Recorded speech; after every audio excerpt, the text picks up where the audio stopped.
সরকারি টাকায় সিটি কর্পোরেশনের তহবিলের টাকায় নিজের নির্বাচনী প্রচারণা করে, এটা কিসের গণতন্ত্র? আমরা জাতীয় নাগরিক পার্টির পক্ষ থেকে স্পষ্টভাবে দাবি করেছি, কোন প্রশাসক, যাদেরকে প্রশাসক দেওয়া হয়েছে, কেউ স্থানীয় সরকার নির্বাচনে অংশগ্রহণ করতে পারবে না। যদি তারা স্থানীয় সরকার নির্বাচনে অংশগ্রহণ করে, এই নির্বাচনটা আবারও একটা প্রশ্নবিদ্ধ নির্বাচন হয়ে থেকে যাবে। স্থানীয় সরকার নির্বাচনে আপনারা ইতিমধ্যে জানেন যে বিএনপি সিটি কর্পোরেশনগুলোতে প্রশাসক নিয়োগ করেছে। কিছু কিছু ক্ষেত্রে ইউনিয়ন পরিষদ, উপজেলা পরিষদেও প্রশাসক নিয়োগ করা হয়েছে। জেলা পরিষদগুলোতে প্রায় সবগুলোতে প্রশাসক নিয়োগ করা হয়েছে।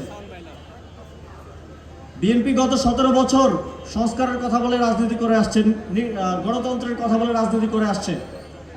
অথচ দেখেন তাদের প্রশাসকরা সরকারি টাকায়, সিটি কর্পোরেশনের টাকায়, এক পাশে সিটি কর্পোরেশনের লোগো, আরেক পাশে বিএনপির দলীয় লোগো, তারপরে তার বড় ছবি দিয়ে সারা ঢাকায় পোস্টারিং করে ছড়িয়ে ফেলেছে। এদিকেও আশেপাশে পোস্টার খুঁজলে পাওয়া যাবে। সরকারি টাকায় সিটি কর্পোরেশনের তহবিলের টাকায় নিজের নির্বাচনী প্রচারণা করে, এটা কিসের গণতন্ত্র? আমরা জাতীয় নাগরিক পার্টির পক্ষ থেকে স্পষ্টভাবে দাবি করেছি, কোন প্রশাসক, যাদেরকে প্রশাসক দেওয়া হয়েছে, কেউ স্থানীয় সরকার নির্বাচনে অংশগ্রহণ করতে পারবে না।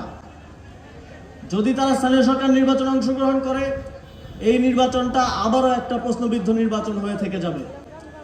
এবং আমরা আবারও দেখছি এই নির্বাচন প্রক্রিয়া রাষ্ট্রীয় প্রতিষ্ঠানগুলোকে দুর্বল করার মধ্য দিয়ে, দলীয়করণ করার মধ্য দিয়ে আমাদের মধ্যে কিন্তু জনগণের মধ্যে একটা শঙ্কা তৈরি হচ্ছে যে এবার যেমন জনগণ ভোট দিতে পেরেছে, 5 বছর পরে কি সাধারণ মানুষ ভোট দিতে পারবে কিনা। তো স্থানীয় সরকার নির্বাচনে বোঝা যাবে যে 5 বছর পরে আমরা ভোট দিতে পারবো কি পারবো না।